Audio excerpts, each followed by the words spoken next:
देवरानी के अगर 2 ईंटें छत के ऊपर पहुंच गए, सो जेठानी का बीबी हाई, पूरा गांव आगे बढ़ जाए, किसी को कोई परेशानी नहीं होगी। बोले प्रभु अभी अभी तो अलग हुए हैं, अब देखो इतनी सारी व्यवस्था भी लगानी, आयु दी है 40 साल, प्रभु अगर थोड़ी कृपा हो जाए तो थोड़ी बढ़ा दीजिए आयु। भगवान ने कहा देख 20 साल गधे की पड़ी है, अगर तू कहे तो कोई दे देते हैं। मनुष्य ने कहा ठीक है दे दीजिए। अब 20 साल भगवान ने गधे की आयु प्रदान कर दी मनुष्य को। अब मनुष्य की आयु कितने साल की हो गई, कितने वर्ष की हो गई मनुष्य की आयु, कितने साल की, 60 वर्ष की। अच्छा 60 वर्ष की आयु, एक दिन कुत्ता पहुंच गया, बोले प्रभु हमने सुना है आपने कुछ दिन पहले गधे की आयु कम की थी, हमारी आयु भी 40 साल की है। प्रभु पड़े रहते दरवाजे पर, कोई रोटी तक नहीं डालता, तरस गए भोजन के लिए। प्रभु अगर थोड़ी सी व्यवस्था हो जाए, थोड़ी सी आयु कम हो जाए तो आप कर दीजिए। भगवान ने कहते 20 साल कुछ दिन पहले गधे की थी, अगर तू कहे तो तेरी भी कर देते हैं। कुत्ते ने कहा ठीक है प्रभु कर दीजिए। अब भगवान ने 20 साल किसकी आयु कम कर दी, कुत्ते की। फिर एक दिन मनुष्य पहुंच गया, बोले प्रभु देखो अभी हमारे बेटा बहू की शादी हुई है, अब बेटा बहू घूमने जाएंगे तो कम से कम घर की रखवाली करने को तो चाहिए, और प्रभु आपने आयु दी है 60 साल, प्रभु अगर थोड़ी व्यवस्था हो जाए तो थोड़ी सी बढ़ा दीजिए। भगवान ने कहा कुत्ते की पड़ी है पेंडिंग में, लेना है तो बता दे। मनुष्य ने कहा ठीक है दे दीजिए। अब मनुष्य की आयु कितने साल की हो गई, कितने साल की हो गई, 80। फिर एक दिन उल्लू पहुंच गया, बोले प्रभु आयु कम कर दीजिए। तो भगवान ने 20 वर्ष और आयु कम कर दी, और किसको प्रदान कर दी, मनुष्य को। ऐसे मनुष्य की आयु कितने वर्ष की हो गई, कितने वर्ष की, 100। अच्छा जब शुरू से लेकर जन्म से लेकर के 40 साल तक व्यक्ति जीवन व्यतीत करता, बड़े मौज मस्ती में जीता, घर में दादाजी हैं, पिताजी हैं, किसी बात की कोई चिंता नहीं, सब देख रहे हैं। और जैसे ही 40 साल से 60 साल में प्रवेश करता है, किसकी आयु ले रखी है, गधे की। और गधे का क्या काम होता है, वजन ढोना। पर लगा रहेगा, बेटा का ब्याह करना है, बेटी की शादी करनी है, मकान बनाना है, ट्रैक्टर 4 व्हीलर लेना है, वजन ढोने में लगा रहेगा, क्योंकि गधे की आयु ली है। अब ड्यूटी तो निभानी पड़ेगी कि नहीं निभानी पड़ेगी।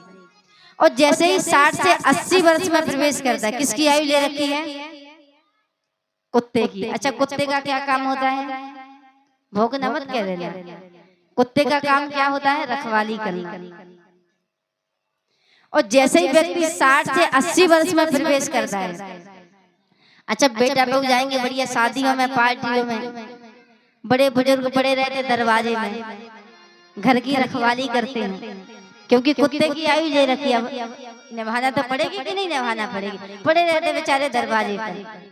और जैसे ही बुजुर्ग हुए तो या तो वृद्ध माता पिता की खटिया खेत पे, या पौर में, या वृद्धाश्रम में, 3 जगह ही रहते हैं। तो बेटा बहू बढ़िया शादी पार्टियों में जाएंगे और बड़े बुजुर्ग पड़े रहते दरवाजे पर। अब क्योंकि कुत्ते की आयु ले रखी है तो रखवाली तो करनी पड़ेगी। बेचारे बड़े बूढ़े सोच रहे हैं अगर ऐसी कहोगे तो कल से कथा में ही नहीं आएंगे।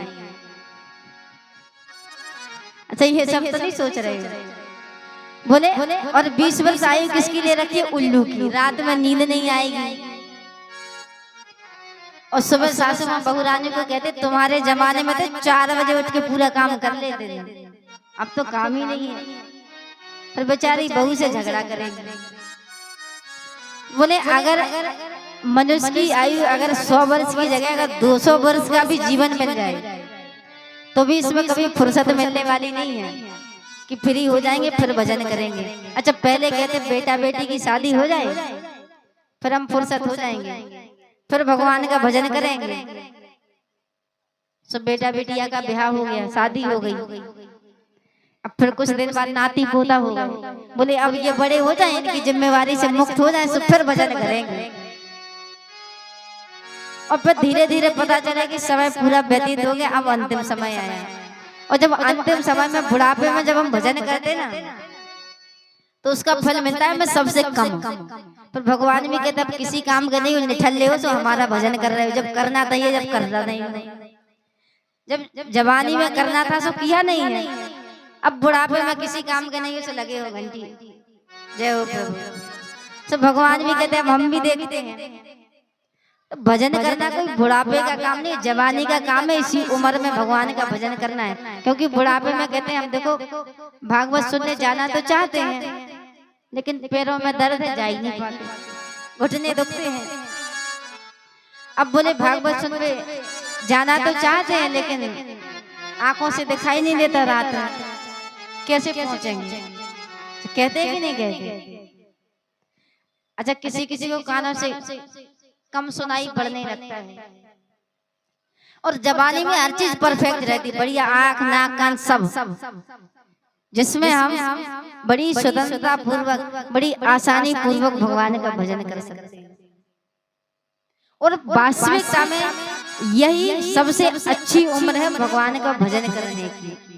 और बड़ा निवेदन है, जब आप भगवान की कथा सुनने जाओ, भगवान के मंदिर जाओ, सत्संग में जाओ, चाहे भले शादी पार्टियों में अपने बेटा बेटियों को लेकर के जाओ चाहे मत जाओ, लेकिन जब भगवान के मंदिर जाओ तो उंगली पकड़ करके जरूर ले जाना, चाहे 5 मिनट के लिए जाओ। क्यों? क्योंकि उसका प्रभाव भी धीरे धीरे पड़ेगा, क्योंकि जैसा देखेंगे वैसा प्रभाव पड़ेगा। इसलिए जब भी मंदिर जाओ तो अपने साथ में अपने घर के बच्चों को जरूर ले जाना चाहिए। और यजमान जी कथा चल रही थी राजा परीक्षित पर, कि राजा परीक्षित ने कलयुग को रहने के लिए स्थान प्रदान किया है। इसलिए अब मत कहते ना कि खंडा पटक रहे और घंटी न पहुंच गई कथा। कथा कहाँ चल रही थी? राजा परीक्षित, कि राजा परीक्षित ने कलयुग को रहने के लिए स्थान प्रदान किया था। और कौन से गुण पर प्रसन्न होकर के कलयुग केवल हरि गुण गाहा गावत नर पावै भवता। कौन से गुण पर? कि कलयुग में सबसे अच्छा गुण है कि भगवान का भजन करके हम प्रभु की प्राप्ति कर सकते हैं। यहाँ कथा चल रही थी। बोलिए राधे राधे। लेकिन लगता है आप लोग भूल जाते हैं।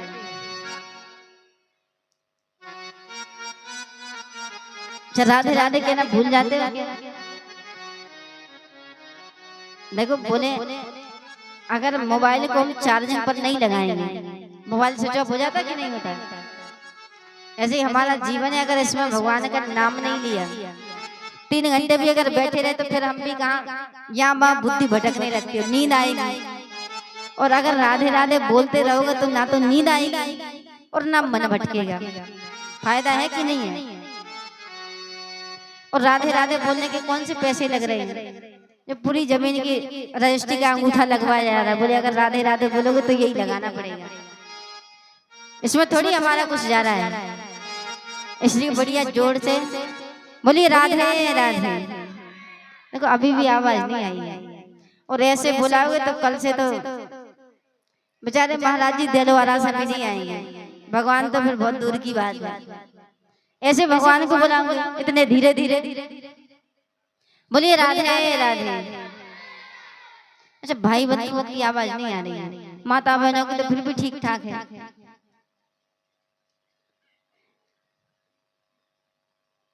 अच्छा आप भाई बंधुओं की आवाज आनी चाहिए। बोलिए राधे राधे।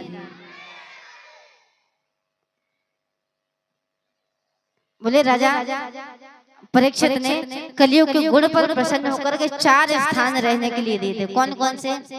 घृत क्रीड़ा, मद्यपान यानी मदरा शराब, जहाँ जुआ खेलता हो, स्त्री संग और जीव जंतुओं पर हिंसा होती हो। 4 स्थान रहने को दिए। कलयुग ने हाथ जोड़ करके निवेदन किया, प्रभु इतना बड़ा परिवार है, एक काम कीजिए, एक वरदान आप हमारी स्वेच्छा से प्रदान कर दीजिए। और राजा परीक्षित तो खुश थे और प्रसन्नता में कहा जो तुम कहोगे वो मिलेगा। तो कहा कि प्रभु मुझे स्वर्ण में स्थान चाहिए, सोने में। जो सोना चांदी अब पहनते हैं ना, बोले स्वर्ण में स्थान प्रदान कर दीजिए। तो राजा परीक्षित ने कलयुग को स्थान दे दिया सोना का। और कौन सा सोना? जो अधर्म का कमाया हुआ धन से खरीदा गया सोना हो, उसमें कलयुग का निवास रहता है, उसमें कलयुग का वास रहता है। और आज राजा परीक्षित जब शिकार करने के लिए गए हैं, सो अपने मस्तक पर जरासंध का मुकुट धारण किया और जा रहे थे। अब कलयुग का वास हो गया और रास्ते में जब पहुंचे, भूख प्यास लगने लगी, देखा छोटी सी कुटिया बनी हुई है। बाहर से आवाज लगाई, अरे कोई है, बहुत प्यास लगी, जल मिलेगा, पानी मिलेगा। यहाँ समीक ऋषि तपस्या कर रहे थे, कोई उत्तर नहीं दिया। यहाँ राजा परीक्षित को लगा हमारा अपमान किया, हम चक्रवर्ती सम्राट हैं। उठाया एक मृत सांप और समीक ऋषि के गले में डाल दिया। यहाँ समीक ऋषि के पुत्र श्रृंगी ऋषि खेल रहे थे। उन्होंने देखा हमारे पिताजी का अपमान किया है, हमारे पिताजी के साथ ऐसा बर्ताव किया है, हाथ में जल लिया और श्राप दे दिया कि जिस मान का, जिस प्रतिष्ठा का तुझे अभिमान है ना, श्राप देता हूँ कि आज से 7वें दिन, इन 7 दिनों के भीतर तक्षक नाग के डसने से तेरी मृत्यु हो जाए। हमारे पिताजी के गले में सांप डाला, श्राप दे दिया। और जब राजा परीक्षित राज्य में वापस आए, मुकुट उतार करके रखा, कहा अरे ये मैंने क्या कर दिया, ऋषि का अपमान किया है, महात्मा का अपमान किया है। यहाँ समीक ऋषि को पता चला, कहा अरे पुत्र, राजा परीक्षित के राज्य में कभी कोई पाप नहीं होता था, ये तुमने क्या कर दिया, राजा परीक्षित को श्राप दे दिया। अरे उनके जितना धर्मात्मा राजा तो हुए ही नहीं है, आपने राजा परीक्षित को श्राप दे दिया। और यहाँ आज राजा परीक्षित कहा कि प्रभु आप खेद मत कीजिए, अरे मैं इस दुनिया का, इस पृथ्वी का सबसे सौभाग्यशाली व्यक्ति हूँ कि मुझे ये पता है कि मेरी मृत्यु 7 दिन के भीतर होगी। व्यक्ति को ये पता नहीं है, आज हम सब यहाँ बैठे हैं, किसी को पता है कि सुबह होगी कि नहीं होगी? नहीं है पता। सुबह का शाम को पता नहीं है कि शाम होगी, और शाम का सुबह पता नहीं है कि हमारी सुबह होगी। कम से कम मैं इतना सौभाग्यशाली हूँ कि मुझे पता है कि मेरी मृत्यु 7 दिन में होगी, अर्थात मैं अपनी मृत्यु को सुधार सकता हूँ, मुझे ये मौका मिला है। और राजा परीक्षित गए और कर्मयोगी गंगा के तट पर आकर के विराजमान हो गए। धीरे धीरे करके एक एक ऋषि महात्माओं की झड़ी लगने लगी। श्री सुखदेव जी का आगमन हुआ और राजा परीक्षित को कथा सुनाने लगे। और आज राजा परीक्षित को श्री सुखदेव जी महाराज भगवान की पावनमयी मंगलमयी कथा का वर्णन श्रवण कराने लगे। और आज हम भी कौन कौन सी कथाएं राजा परीक्षित को श्री सुखदेव जी महाराज ने वर्णन श्रवण कराई, धीरे धीरे करके हम इन सप्त दिवस में कथाओं का रसपान करेंगे और अपने जीवन को धन्य बनाएंगे। और यहाँ श्री सुखदेव जी महाराज, अरे जन्म लो है तो जाने जरूर है, अरे जन्म लो है तो जाने जरूर है, अरे वो न एक दिन दूर है। जन्म लो है तो जाने जरूर है, वो न एक दिन दूर है।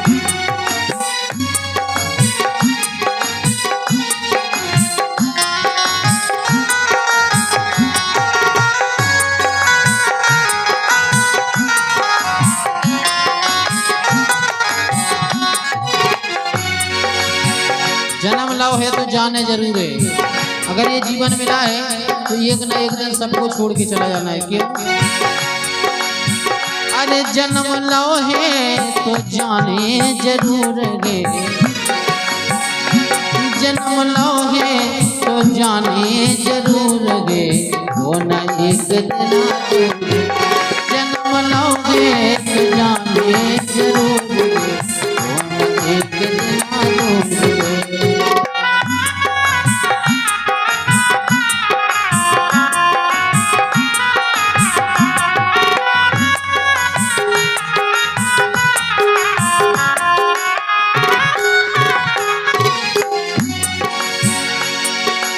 जन्म लाओ है तो जाने जरूर है। देखो आप ये जीवन में अरे करबे कोनो कितनो घमंड, चार जना की चल पाखंड। ये जिंदगी में चाहते घमंड कर लो, लेकिन अरे करबे कोनो कितनो घमंड, चार जना के चल पाखंड। मौत एक दिन लिखी अकंड।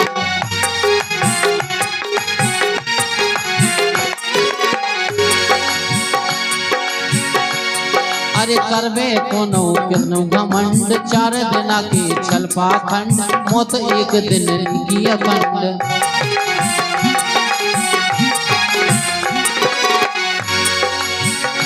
एक ना एक दिन मौत तो अखंड लिखी है काहे। अरे मिले माटी में, हाँ मिले माटी में, हाँ मिले माटी में, मनुष्य देह दूर गए। अरे मिले माटी में, मनुष्य देह दूर गए। वो न एक दिन दूर जन्म लाओगे तो जाने जरूर। वो न एक दिन दूर।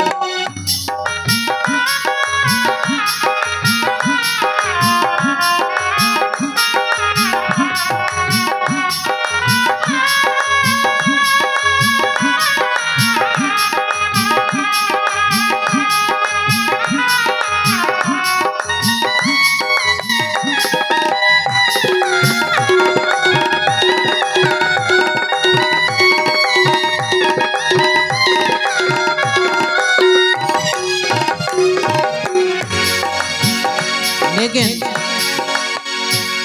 अरे चार दिना धरती को रेवो,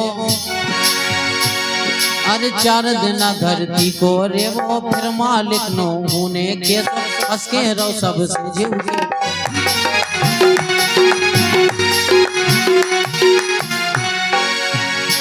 क्यों? अरे चार दिना धरती को रेवो। फिर मालिक नो होने के हंस के रो सबसे जीवगे।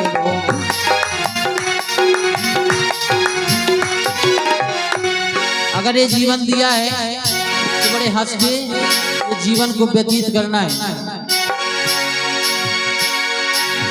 अरे उते जावे को, हाँ उते जावे को, अरे उते जावे को हर को मजबूर। आजकल को नहीं जाओ तो मर जाओ, सबको यही चाहो कि सालों साल जियत रहे। काहे? अरे उते जावे को हर को मजबूर गए। वो न एक दिन जन्म लाओगे तो जाने जरूर गए। वो न एक दिन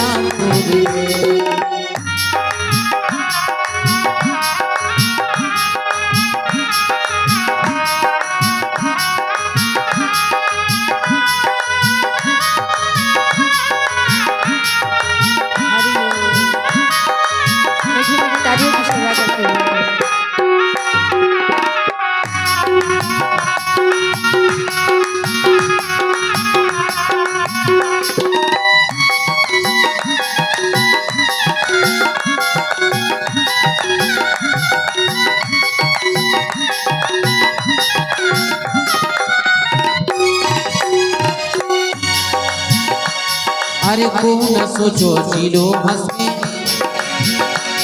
अरे को न सोचो जीलो हंस के। करो एक दूजे को मस के अंत समय में करके।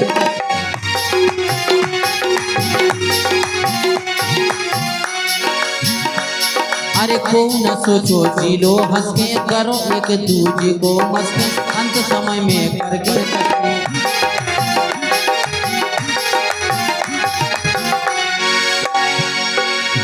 अरे कर्म क्यों के, हाँ कर्म क्यों के, ओ कर्म क्यों के दिल में भरपूर गए। कर्म क्यों के दिल में भरपूर गए। न एक दिन दूंगी जन्म लाओगे तो जाने जरूर।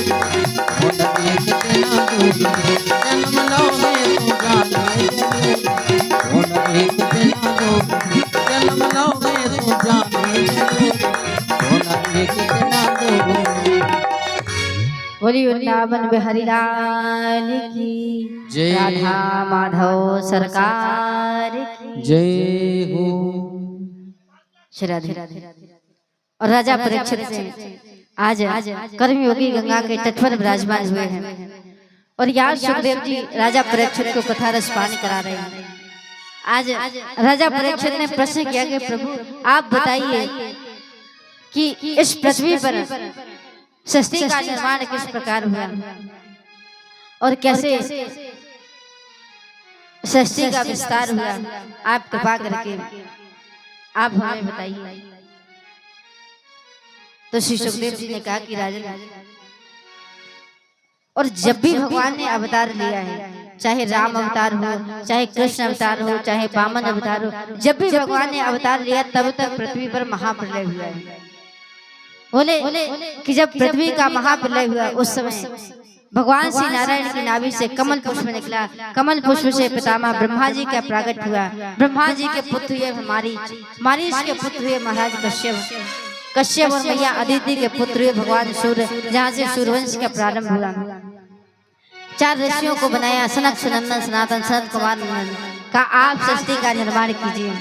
जब ये भी तैयार नहीं हुए, उसके बाद भगवान रुद्र प्रकट हुए तो उन्होंने भूत पिशाच डंकिनी इन सब की सृष्टि आरंभ कर दी।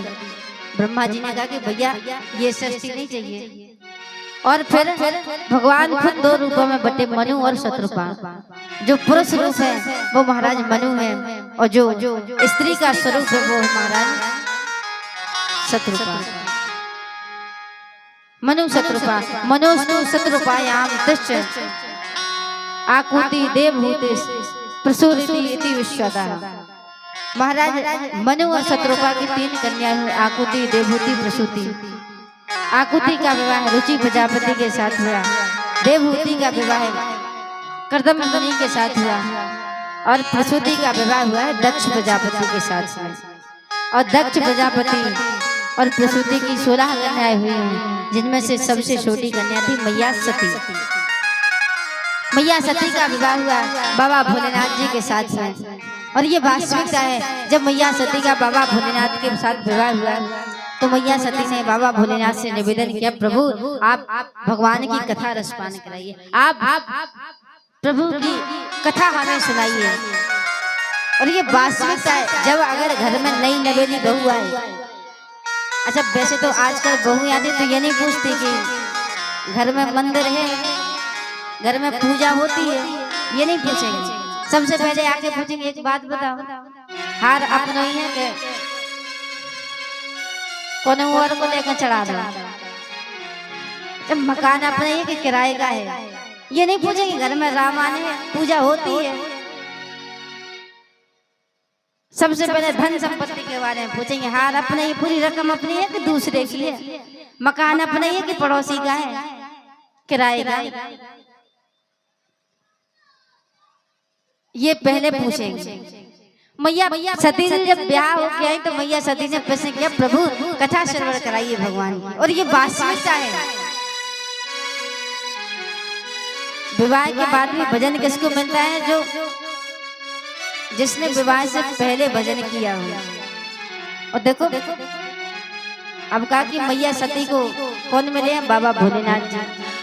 और बाबा भोलेनाथ जी भी कैसे अमंगल वेश धारण करने वाले, लेकिन जिनकी यश कीर्ति 10 दिशाओं में विख्यात है। अच्छा अब किसी के भाग्य में लिखा होगा, बोले जिसके साथ इसका विवाह होगा वो जेल में रहता है। अब तो क्या अर्थ लगाएंगे, बोले ऐसा नहीं कि कैदी हो सो जेल में रहता है, लेकिन भजन का प्रताप ऐसा है कि भले ही अगर भाग्य में लिखा है कि जेल में रहता होगा तो हो सकता है भजन के प्रताप से वो कोई जेलर हो तो जेल में रहता, हो सकता है जेल का डॉक्टर हो।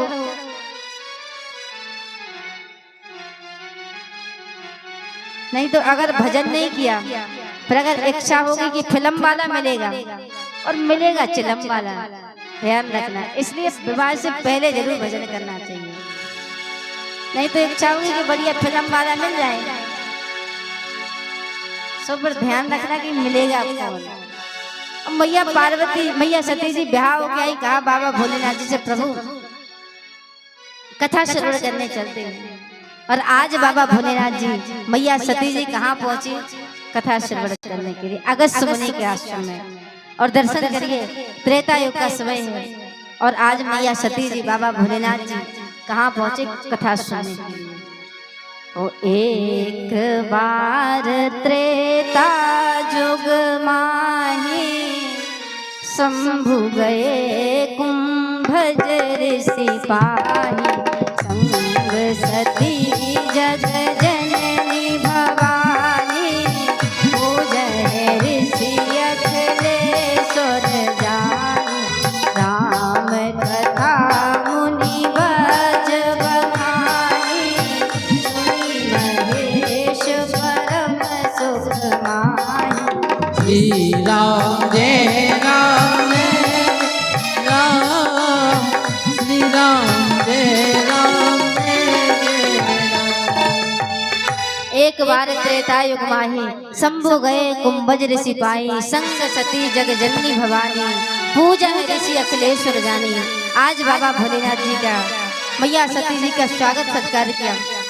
अगस्त मुनि ने आसन बिछाया और भगवान की कथा राम कथा मुनि बज बखानी सुनी महेश परम सुख माही। और वास्तविकता में भगवान की कथा जब हम सुनने जाएं तो हमारे जीवन का सबसे परम सुख मान करके आनंद मान करके कथा का रसपान करना चाहिए। और बाबा भोलेनाथ जी ने परम सुख मान करके राम कथा मुनि बज बखानी सुनी महेश परम सुख माही परम सुख मान करके कथा का श्रवण किया।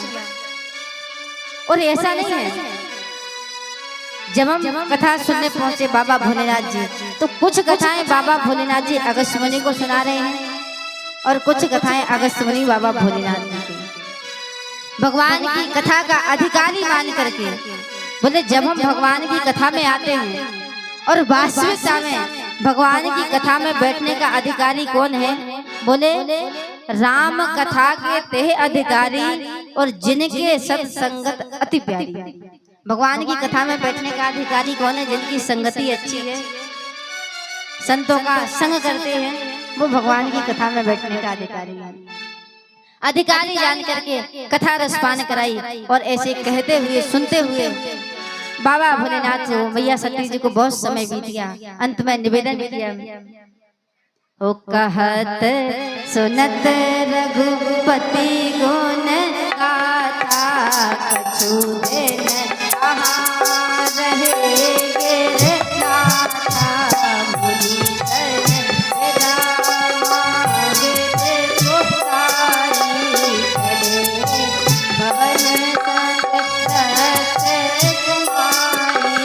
श्री राम जय राम जय जय राम श्री राम जय राम जय जय राम। कहत सुनत रघुपति गुण गाथा कछु दिन तहाँ रहे गिरनाथा मुनि सन विदा मांगी त्रिपुरारी चले भवन संग दक्ष कुमारी। कहते हुए सुनते हुए काफी समय बीत गया। बाबा भोलेनाथ जी ने निवेदन किया प्रभु अब कैलाश वापस जाना चाहते हैं। और आज मैया सती जी के साथ में कैलाश की ओर प्रस्थान कर रहे हैं। और जब कैलाश की ओर जा रहे थे कौन सा समय चल रहा है बनवास का। और यहाँ प्रभु श्री राम जी मैया जानकी जी को राम और लक्ष्मण जंगल में खोज कर रहे हैं। किसी ने हमारी जानकी को देखा है कभी पेड़ों से वृक्षों से पशुओं से सबसे पूछते हमारी जानकी को किसी ने देखा है। मैया जानकी की खोज में निकले हुए हैं। और यहाँ भगवान शंकर ने देखा तो प्रणाम कर लिया जय हो प्रभु। और जैसे ही प्रणाम किया मैया सती ने कहा प्रभु सारी जगत आपकी वंदना करता है सब आपको पूजते हैं सब आपकी पूजा करते हैं आप किनके सामने प्रणाम कर रहे हैं। बाबा भोलेनाथ ने कहा देवी ये हमारे वही इष्ट देव हैं जिनकी कथा अभी आप सुनकर के आई हैं। मैया सती ने कहा प्रभु ये आपके प्रभु होते तो क्या इन्हें पता नहीं होता कि हमारी जानकी कहाँ है। हम नहीं मानते कि आपके प्रभु हैं। भगवान पर संदेह कर लिया। बाबा भोलेनाथ जी ने कहा अब सती का कल्याण होने वाला है। होई सोचो राम रच राखा को कर तर्क बढ़ावे साका। बोले अब तर्क करने से कोई फायदा भी नहीं है देवी। अगर आपके हृदय में संदेह है तो आप जाकर के परीक्षा ली लीजिए। और आज मैया सती परीक्षा लेने के लिए पहुंची हैं। हो जो तुम्हारे मन अति संदेह हो,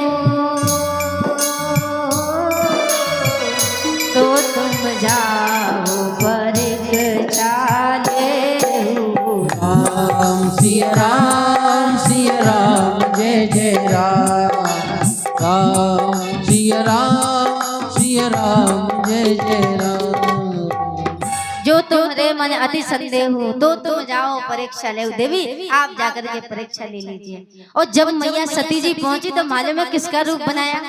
मैया सीता का रूप बना करके भगवान राम के आगे आगे चले गए। लक्ष्मण जी समझ गए। लक्ष्मण देख उमाकृत वेशा, चकित भये ब्रह्म हृदय विशेषा। ये हमारी भाभी नहीं हो सकती, क्योंकि मैया जानकी कभी भगवान राम के आगे नहीं चली, हमेशा पीछे चलती। और जब भगवान के साथ रहने वाला समझ गया तो भगवान तो समझ ही गए होंगे। भगवान राम ने निवेदन किया, देवी हमारी जानकी अकेली थी, कोई चुरा करके ले गया, आप अकेली क्या कर रहे हैं? बाबा भोलेनाथ नहीं आए? तब मैया सती कि मैंने क्या कर दिया, हृदय में बड़ा भारी दुख हुआ। और इसके बाद मैया सती जी कैलाश पहुंची और जाकर के बाबा भोलेनाथ ने प्रश्न किया, देवी आपने हमारे प्रभु की किस प्रकार परीक्षा ली है? तो मैया सती की बुद्धि हर ली है भगवान ने। अब यहाँ मैया सती ने कहा, प्रभु परीक्षा नहीं ली, जैसे आपने दूर से प्रणाम किया था ऐसे हमने भी प्रणाम किया, कोई परीक्षा नहीं ली। बोले अच्छा। और जब समाधि से देखा तो मैया सती जी ने सीता का रूप बनाया है। आज हमारी पत्नी ने हमारी माँ का रूप बनाया है, क्योंकि भगवान भोलेनाथ मैया जानकी जी को, सीता जी को अपनी माँ मानते हैं।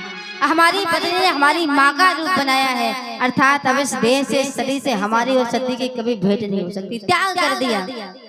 और बाबा भोलेनाथ जी तपस्या में लीन हो गए। और मालूम है भगवान भोलेनाथ कितने वर्ष तपस्या में लीन रहे? अच्छा, भागवत किसी उसने सुनी है? पहले भागवत किसी उसने सुनी है? अच्छा, बाकी वाले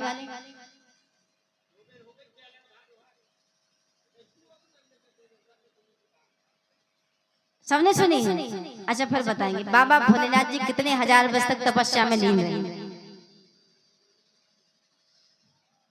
बताइए।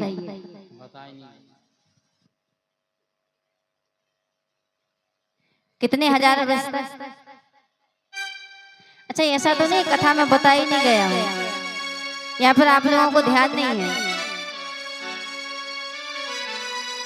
कितने हजार वर्ष तक बाबा भोलेनाथ जी समाधि में लीन रहे? तो महाराज जी बताएंगे पूरा। सुनाई नहीं आ रहा? पूरा एक युग। अच्छा, और पीछे वाले देखो, एक दूसरे की सुन के नहीं बोलना है, अपनी अपनी भावना अलग अलग दे दी है। अच्छा, और इधर वाले बोले बाबा भोलेनाथ कितने हजार वर्ष तक समाधि में लीन रहे? ओ बीते संबद सहज 87 सजी समाधि शंभु अघनासी। राम सिया राम जय जय राम। सिया राम जय जय राम। बीते संवत सहज 87 सजी समाधि शंभु अघनासी। यानी बाबा भोलेनाथ जी 87,000 वर्ष तक समाधि में लीन रहे। 8 + 7 = 87,000 वर्ष तक।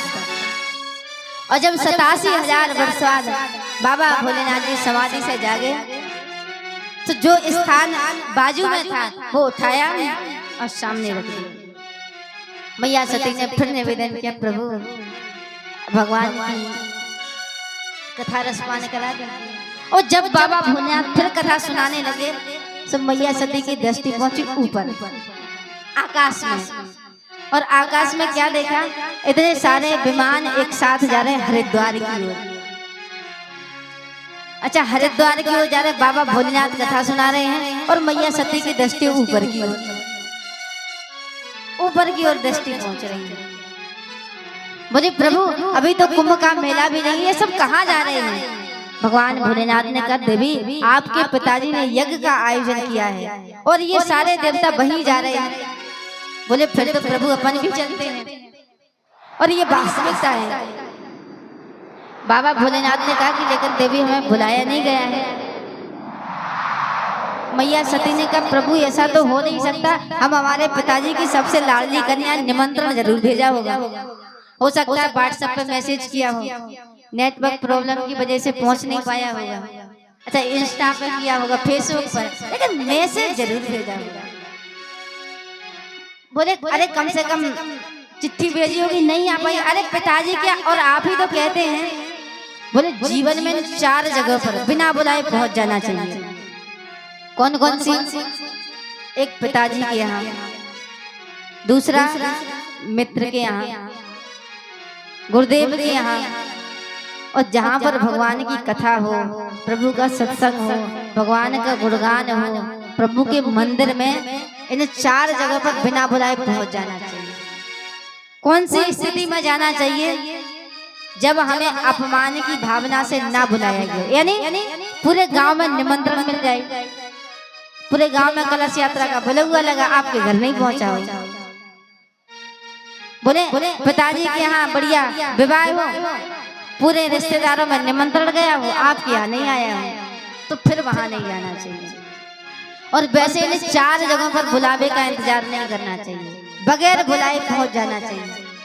अच्छा, गांव में कुछ लोग कहते भी हैं, बोले मंदिर में भागवत हो रही, हमें पता ही नहीं है, हमसे पूछा ही नहीं है। अच्छा, कहते हैं कि नहीं?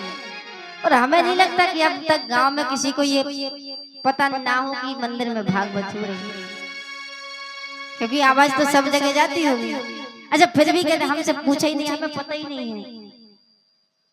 इसलिए भगवान के दरबार में कभी बुलावे का इंतजार नहीं करना चाहिए। क्यों नहीं करना चाहिए? बोले जिस दिन भगवान ने बुला लिया, सो पर रिश्तेदार संक्रांति पर लड्डू लेके, होली पर रंग गुलाल लेके दौड़े चले आएंगे बगैर बुलाए। इसलिए भगवान के बुलावे का इंतजार नहीं करना है। अच्छा, समझने वाले सब समझ गए होंगे, आप लोग सब समझदार हैं। भगवान के बुलावे का इंतजार नहीं करना, बगैर बुलाए पहुंच जाना है। बोले हमें बुलाए नहीं इसलिए नहीं चलते हैं। लेकिन मैया सती ने कहा प्रभु विवाह के बाद मिले भी नहीं, एक काम करते चलते हैं। मैया सती पहुंची। अच्छा, किस लिए नहीं बुलाया है? बोले एक बार जब दक्ष प्रजापति को प्रजापतियों का अधिपति बना दिया, सम्मान समारोह रखा गया, उसमें सारे देवी देवताओं को बुलाया गया। बाबा भोलेनाथ आए, ब्रह्मा जी आए, विष्णु जी आए, सब आए। अच्छा, जब सम्मान समारोह रखा गया, सारे देवी देवता सम्मान में खड़े हुए, परंतु बाबा भोलेनाथ जी थे समाधि में लीन। बाबा भोलेनाथ खड़े नहीं हुए। अच्छा, इसकी दृष्टि इन पर तो नहीं गई, कहाँ पहुंची? सब लोग खड़े थे, उन पर तो दृष्टि नहीं पहुंची। कहाँ पहुंची? बाबा भोलेनाथ पर। हमारा दामाद होकर के हमारे सम्मान में खड़ा नहीं हुआ।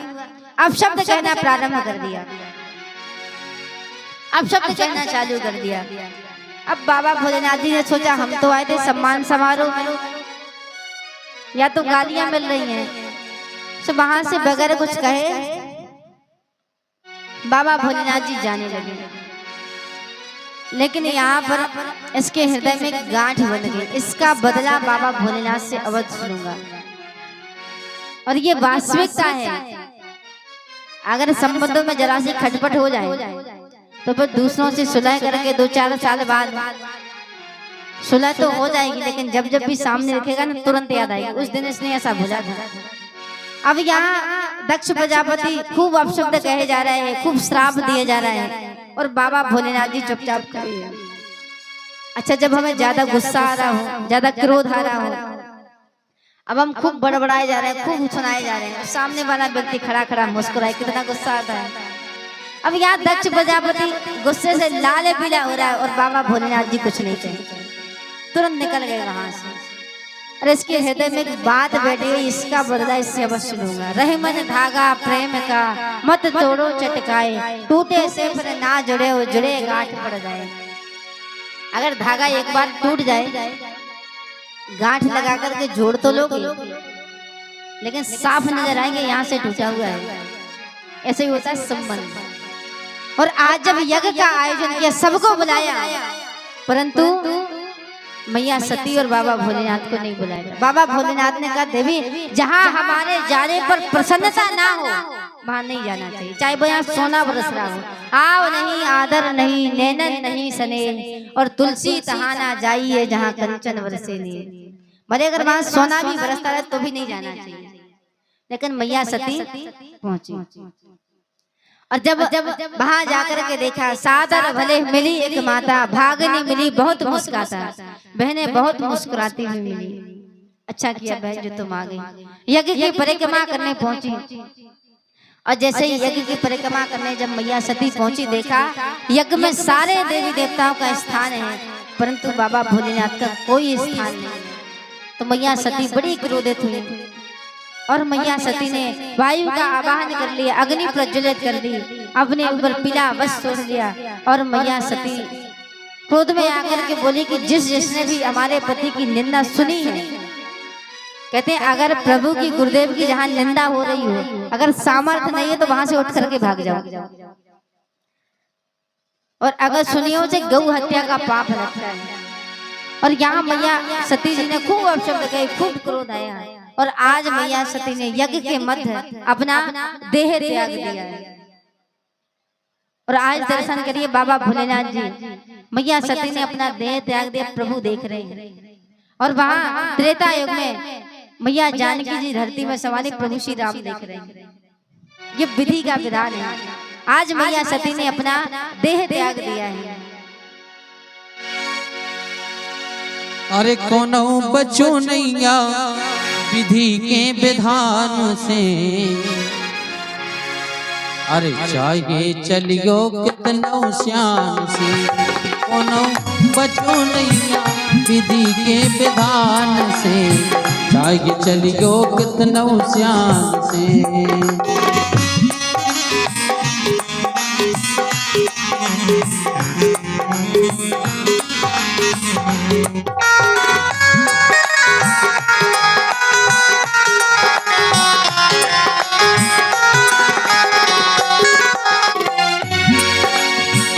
कोनो बचो नहीं है विधि के विधान से, चाहे चलियो कितनो श्याम से। देखो आप,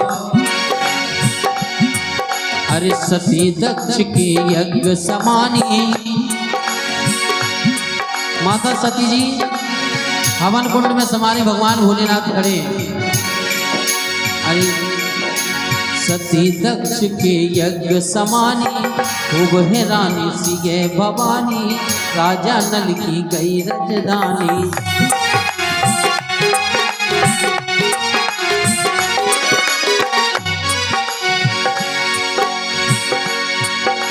सती दक्ष के यज्ञ समानी, खूब है रानी सी भवानी, राजा नल की गई रजधानी।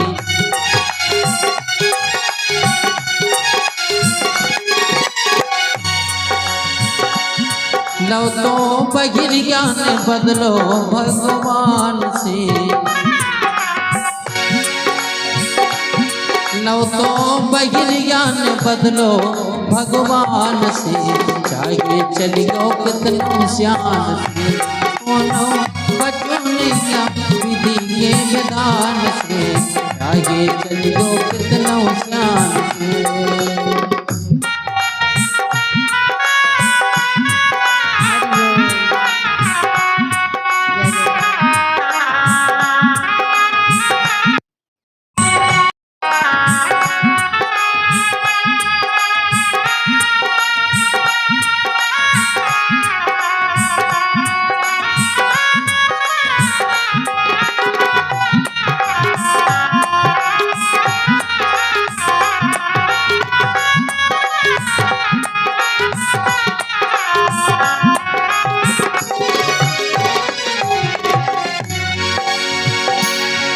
अरे श्रवण गौना हक में मारो,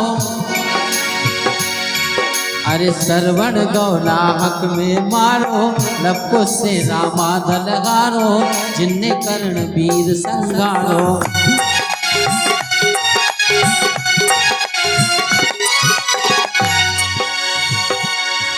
अरे श्रवण गौला हक में मारो, लपको से रामा दलगारो, जिन्ने कर्ण वीर संगारो।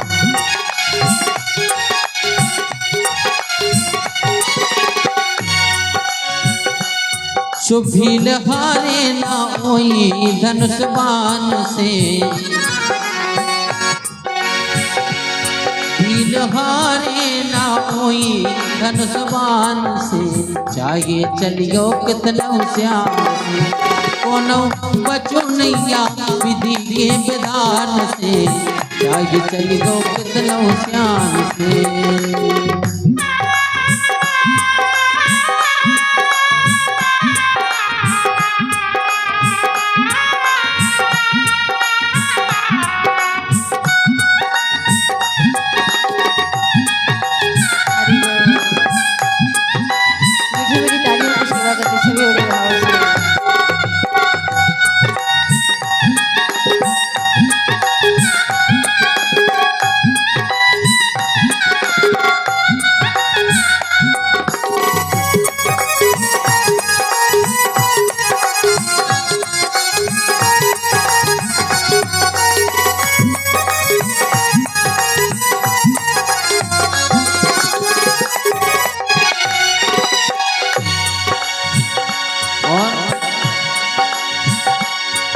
अरे राजा भरो डोम धर पानी, अरे राजा धर पानी, काम रानी सन करके पीने।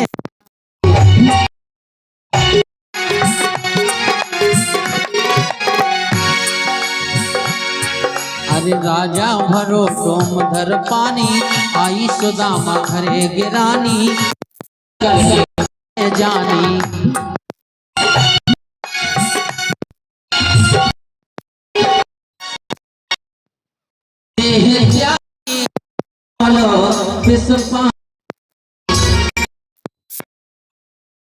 त्यागी हर दोलो विस्पान के, चाहे चली गो कितना शान से, कोनो बचो नैया विधि के विधान।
विधि के विधान से, आज चल गो कितना श्याम, कोनो बचो नैया विधि के विधान से,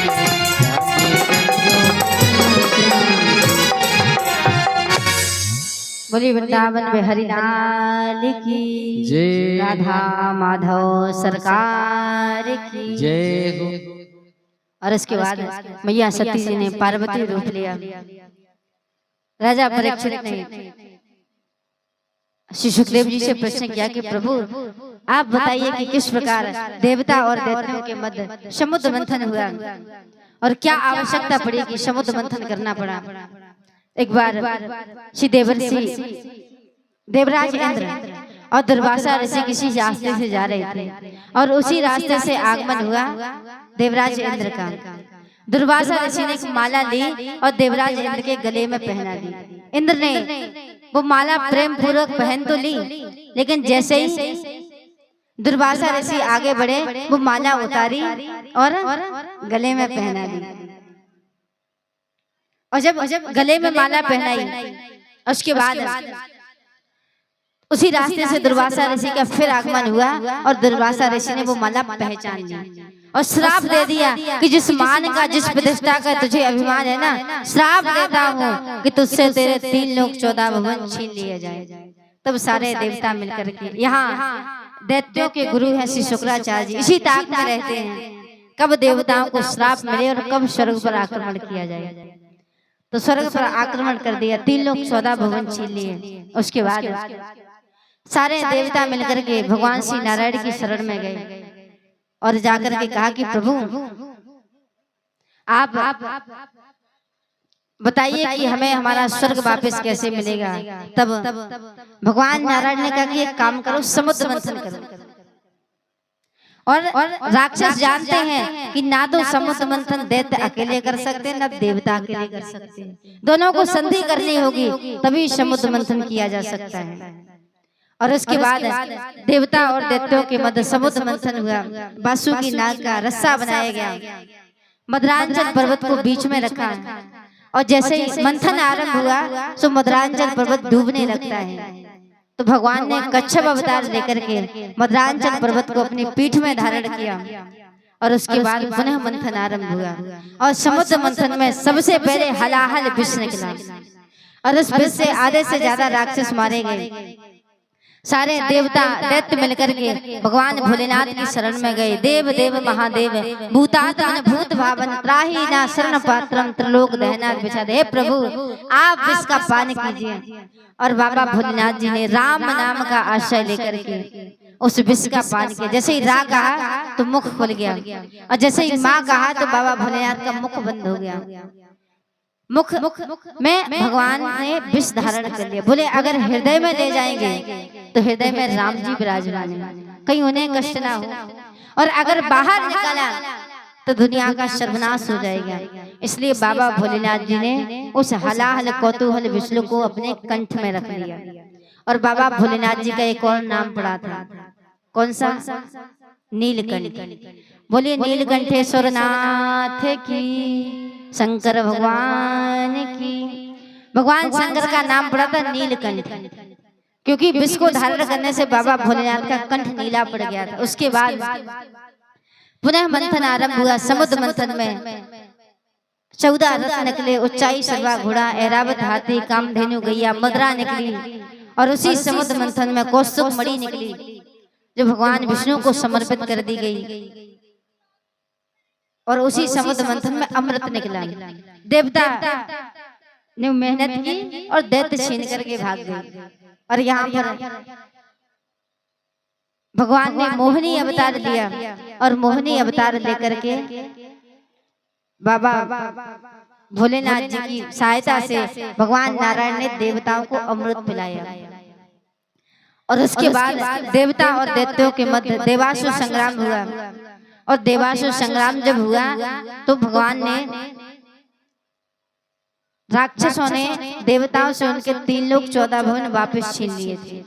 तब देवताओं की मैया है मैया अदिति, भगवान के पास गई और जाकर के बोली प्रभु ऐसा वरदान दीजिए, ऐसा वरदान दीजिए कि प्रभु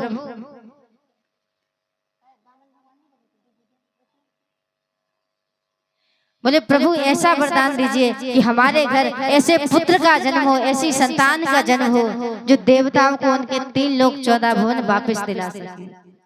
और कहा कि उसके लिए करना क्या पड़ेगा? उसके लिए मुझे करना क्या पड़ेगा? बोले आपको व्रत रखना होगा 12 दिन तक, केवल दूध का आहार ग्रहण करके आपको व्रत करना पड़ेगा, जिसके कारण आपके घर में प्रभु आएंगे। और यहाँ मैया अदिति ने व्रत धारण किया और आज भगवान श्री नारायण कृपा से आज भगवान श्री नारायण गर्भ में आए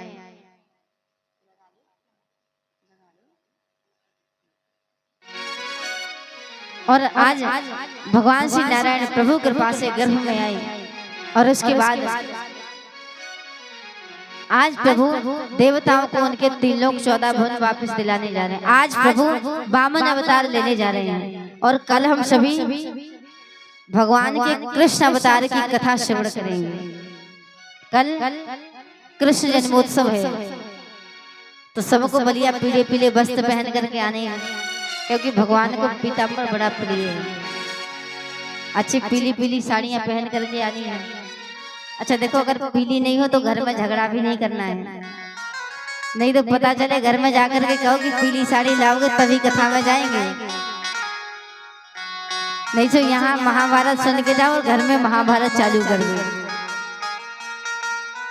तो जो हो सो वही पहन के आनी है, लेकिन कल सबको जिसके पास हो उसको पीले पीले वस्त्र पहन करके आने हैं और बड़े भाव से हम सभी कल भगवान श्री नारायण का जो भगवान ने कृष्ण अवतार लिया है, तो हम सभी भगवान के कृष्ण अवतार की कथा का रसपान करेंगे और अपने जीवन को धन्य बनाएंगे। कल हम सभी सूर्यवंश और चंद्रवंश यानी आगे के 12 अध्यायों में सूर्यवंश का वर्णन है, तो सूर्यवंश की कथा रसपान करेंगे और उसके बाद चंद्रवंश की कथा में, और सूर्यवंश की कथा में भगवान राम का जन्म हुआ है और चंद्रवंश की कथा में भगवान श्री कृष्ण का। तो हम सभी कल कृष्ण जन्मोत्सव मनाएंगे बड़ी धूमधाम के साथ। जैसे हमारे घर में हम हमारी बालक बालिकाओं का जन्मोत्सव मनाते हैं, उसी प्रकार कल हम सभी जगत पिता परमात्मा का जन्मोत्सव बड़ी धूमधाम के साथ बड़े हर्षोल्लास के साथ मनाएंगे और बड़े भाव से प्रभु के प्रागट उत्सव की बेला का दर्शन करेंगे। देखो कल सबको पीले पीले वस्त्र पहन करके तो आने ही है, पीली पीली साड़ियाँ, और सबको अपने अपने घर से लड्डू भी बना करके लाने हैं गुड़ के, क्योंकि जब हमारे यहाँ संतान की प्राप्ति होती है, बालक बालिकाओं का जन्म होता तो लड्डू बनते कि नहीं? अच्छा माता बहनों को पता होगा लड्डू बनते कि नहीं बनते। और कल भगवान का प्रागट उत्सव है तो सबको अपने अपने घर से लड्डू बना करके लाने हैं। अच्छा कौन कौन लेकर के आएगा, जरा हाथ उठाना। अच्छा कोई भी लेकर के नहीं आएगा, बताओ कितने शर्म की बात है। और आप लोग हंस ऐसे रहे जैसे आपकी बहुत तारीफ हो रही हो।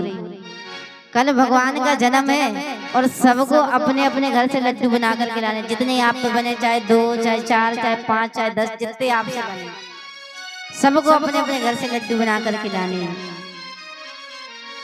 अच्छा सब लोग लेकर के आओगे कि नहीं? देखो चिंता नहीं करना, हम लोग लड्डू खाते नहीं, आप लोगों को ही खाना है। प्रसाद में वही लड्डू आपको मिलेंगे। अच्छा अब हाथ उठाओ, कौन कौन लेकर के आएंगे? एक ऐसे हाथ उठा लो जैसे। अच्छा हाथ उठाने में भी शर्म लगती है। देखो भगवान के दरबार में जिसने हाथ उठाने में खाई शर्म, और आगे भगवान के जन्म की खुशी की को है को नहीं है, तो लड़का को बना के ले आया है। लोग हाथ उठाएंगे, भगवान के जन्म की खुशी सबको है तो सब लोग उठाएंगे।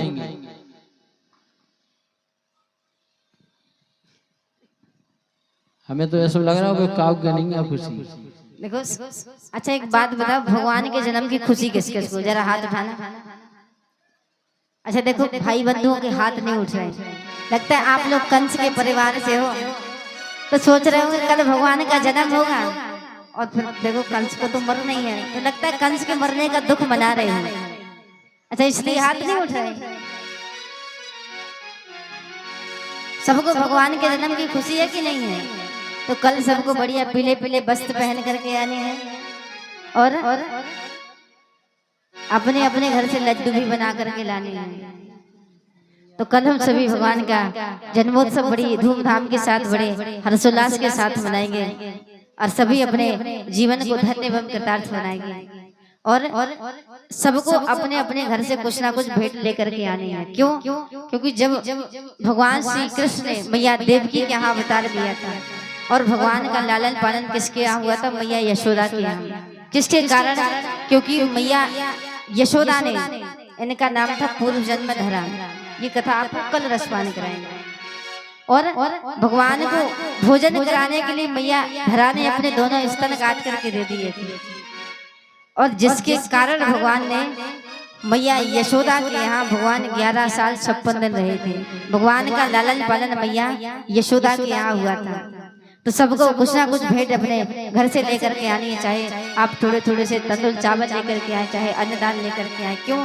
क्योंकि इसकी महिमा के कारण ही भगवान का लालन पालन मैया यशोदा के यहाँ हुआ था बड़े भाव से। और जब भी आप अपने घर से आए, देखो आप लोगों के घर में पुष्प तो होंगे, फूल, तो जब हम भगवान की आरती लेते हैं अपने अपने घर से कम थोड़े थोड़े पुष्प लेकर के आने हैं। क्योंकि भगवान की आरती ऐसे नहीं ली जाती खाली आरती और बस फल सब। अपन जब भगवान की आरती लेते हैं अर्थात हम भगवान की नजर उतार रहे हैं, तो कुछ ना कुछ आरती में जरूर अर्पित करें। तो सबको अपने अपने घर से फूल दूबा जरूर लेकर के आनी है, व्यवस्था बना करके। और इसके बाद कल हम सभी ठीक समय से कथा का रसपान करेंगे और अपने जीवन को धन्य बनाएंगे। आज मैया अदिति जब भगवान से वरदान लिया कि प्रभु आप हमारे यहाँ हमारे बालक बन करके आइए और हमारे घर में ऐसे बालक का जन्म हो जो देवताओं को उनके 3 लोक 14 भुवन वापस से ला सके। और आज भगवान श्री नारायण मैया अदिति के गर्भ में आए और भगवान श्री नारायण ने मैया अदिति के गर्भ से वामन अवतार लिया है। बोली वामन भगवान की। और प्रभु वामन का रूप लेकर के आज राजा बलि के द्वार पर गई हैं कुछ मांगने के लिए। भगवान का छोटा सा स्वरूप है, रूप अति लावण्य है और मुख का जो तेज है, प्रकाश है, वो बता रहा है कि बहुत पहुंचे हुए संत हैं। और यहाँ बलि यज्ञ में व्यस्त है और आज वामन भगवान राजा बलि के द्वार पर पहुंचे हैं। भगवान के हाथ में प्रभु कमंडल धारण किए हुए हैं, सत्य से छत्र धारण किए हुए हैं। मैया अन्नपूर्णा ने भिक्षा प्रदान की और प्रभु सुंदर सा स्वरूप लेकर के, वामन का स्वरूप लेकर के आज भगवान श्री नारायण राजा बलि के द्वार पर पहुंचे हैं। हरि वामन का भेष बनाया, राजा बलि को चलने आया। हरि वामन का भेष बनाया, राजा बलि को चलने आया।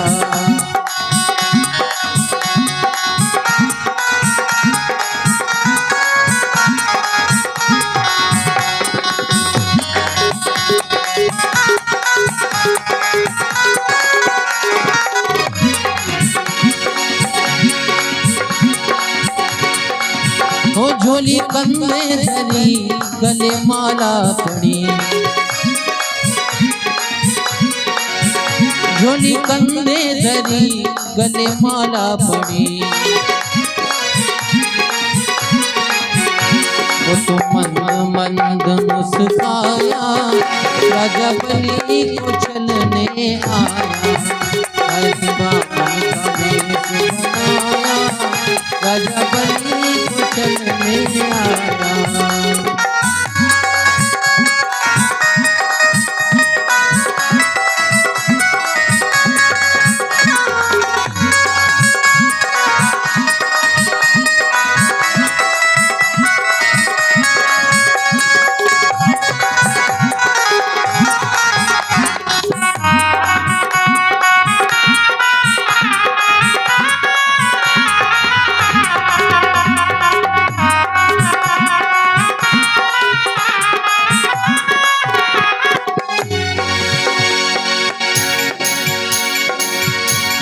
नन्हे नन्हे पाँव, इनके छोटे छोटे हाथ, इनके नन्हे नन्हे पाँव, इनके छोटे छोटे हाथ।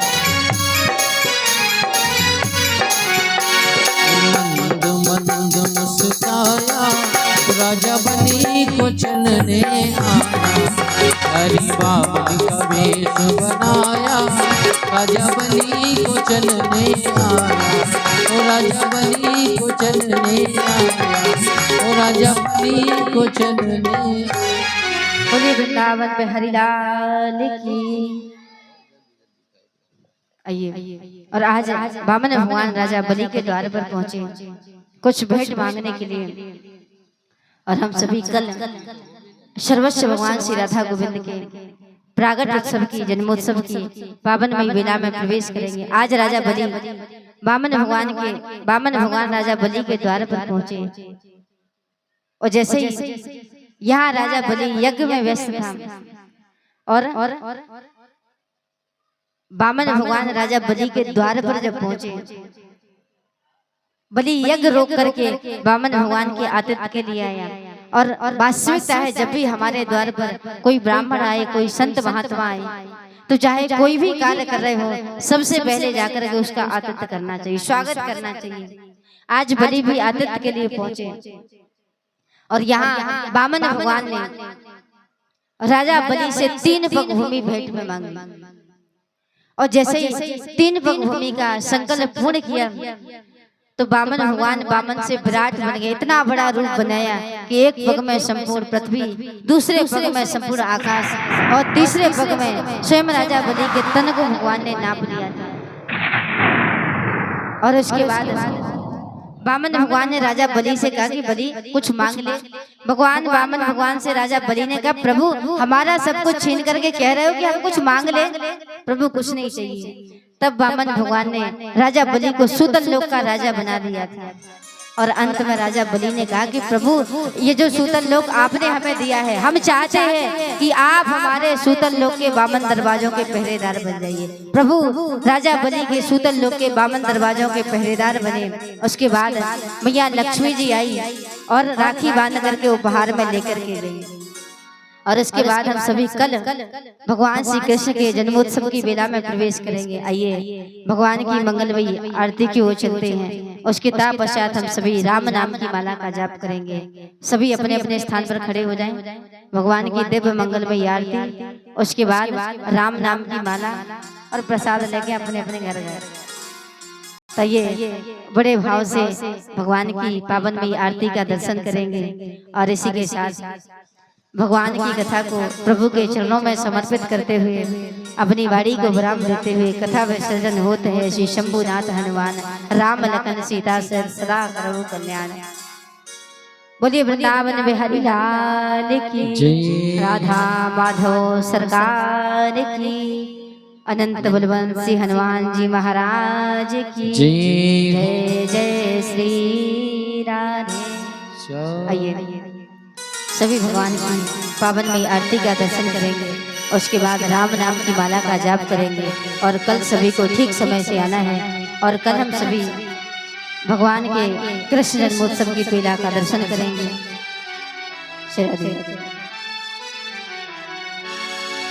श्री भागवत भगवान की है आरती, पापियों को पाप से है तारती।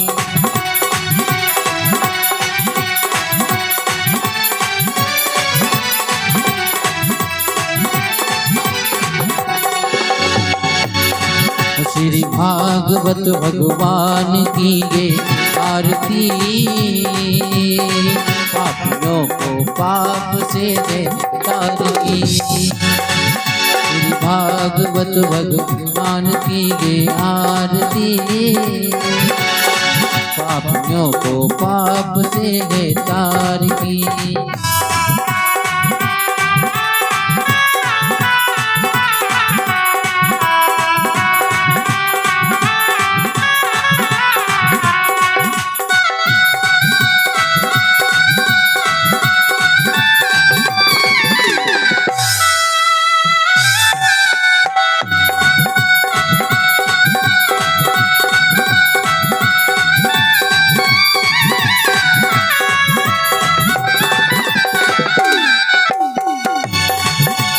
अमर ग्रंथ के मुक्ति पंथ के पंचम वेद निराला।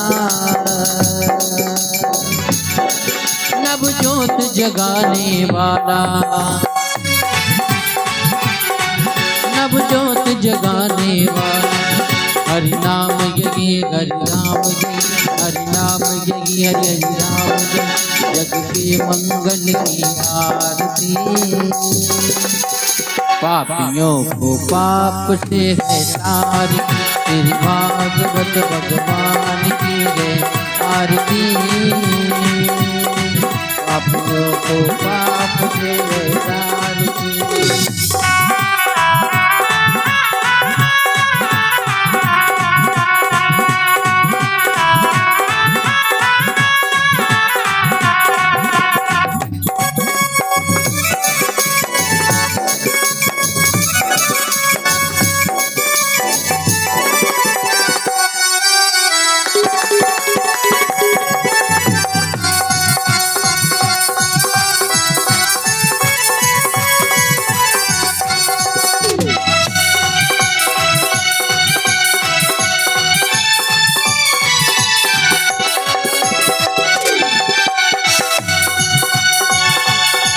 ये शांति गीत पावन पुनीत पापों को मिटाने वाला,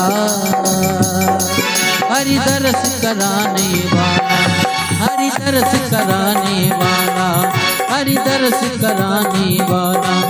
ये सुख करनी ये दुख करनी, ये सुख करनी ये दुख करनी, श्री मधुसूदन की आरती। पापियों को पाप से है तारती, भागवत भगवान की है आरती। ओ पापियों को पाप से है तारती।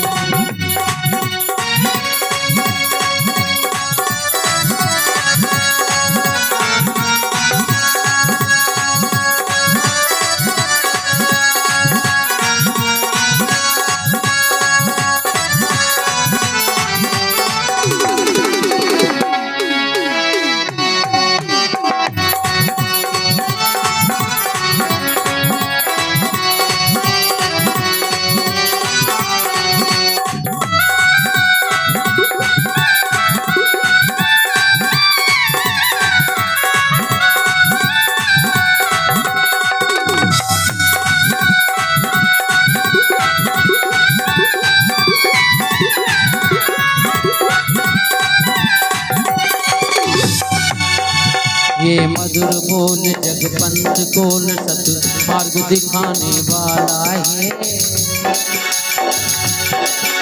बिगड़ी को बनाने वाला है, बिगड़ी को बनाने वाला, बिगड़ी को बनाने वाला। ये मधुर मधुर जगपंथ कोल सत मार्ग दिखाने वाला है, बिगड़ी को बनाने वाला है, बिगड़ी को बनाने वाला। तेरी राम यगी घनश्याम यगी, तेरी राम यगी घनश्याम यगी, प्रभु की महिमा की आरती। पापियों को पाप से है तारती, तेरी भागवत भगवान की ये आरती। पापियों को पाप से देता, भरपूर गौरम करुणावतार, संसार सारम विश्वेन्द्रगार, सदा वसंतम विद्यारविंद, ओम भवानी चैतन्यमा, त्वमेव माता च पिता त्वमेव बन्धो च सखा त्वमेव विद्या च दृढं त्वमेव सर्वं मम देवते। हरे राम राम राम हरे हरे कृष्ण कृष्ण हरे राम राम राम हरे हरे कृष्ण कृष्ण हरे राम राम राम हरे हरे कृष्ण कृष्ण। जय जय श्री राधे, जय जय श्री राधे, जय जय श्री राधे।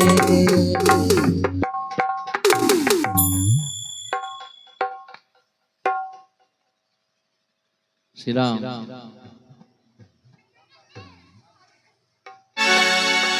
आइए 108 बार राम नाम का जाप करेंगे नित्य प्रतिदिन की भांति। 108 बार राम नाम की माला का जाप करेंगे। राम नाम की माला जपेगा कोई दिल वाला। बोले वृंदावन बिहारी लाल की जय।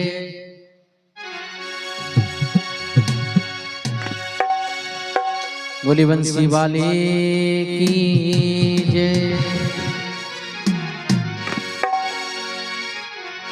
बोले रामलला सरकार की जय।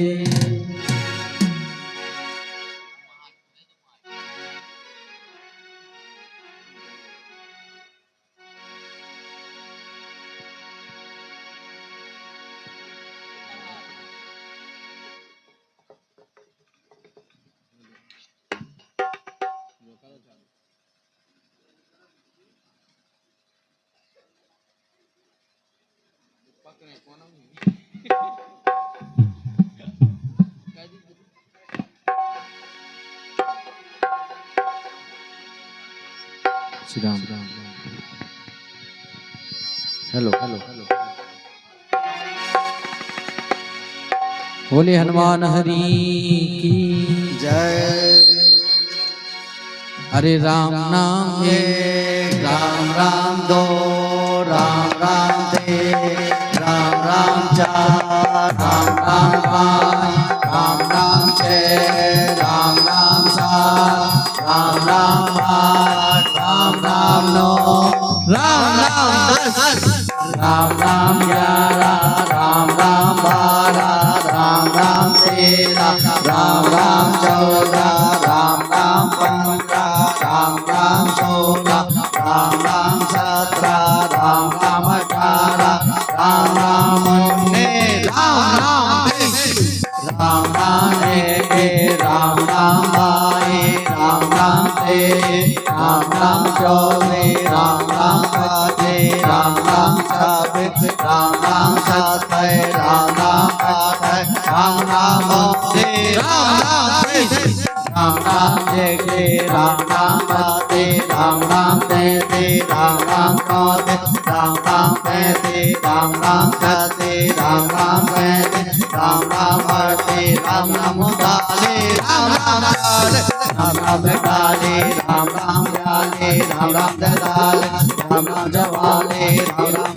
52, राम राम 53, राम राम 54, राम राम 55, राम राम 56, राम राम 57, राम राम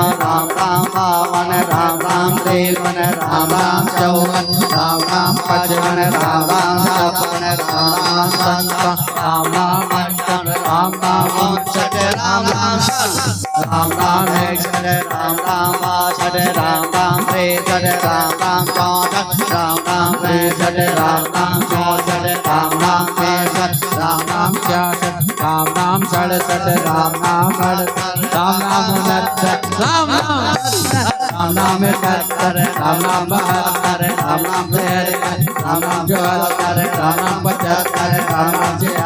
राम राम 76, राम राम 77, राम राम 78, राम राम 79, राम राम 80, राम राम 81, राम राम 82, राम राम 83, राम राम 84, राम राम 85, राम राम 86, राम राम 87, राम राम 88, राम राम 90, राम राम 90, राम राम 91, राम राम 92, राम राम 93, राम राम 94, राम राम 95, राम राम 96, राम राम 97, राम राम 98, राम राम 99, राम राम 100, राम राम 1, राम राम 2, राम राम 3, राम राम 4, राम राम 5, राम राम 6, राम राम 7, राम राम 8।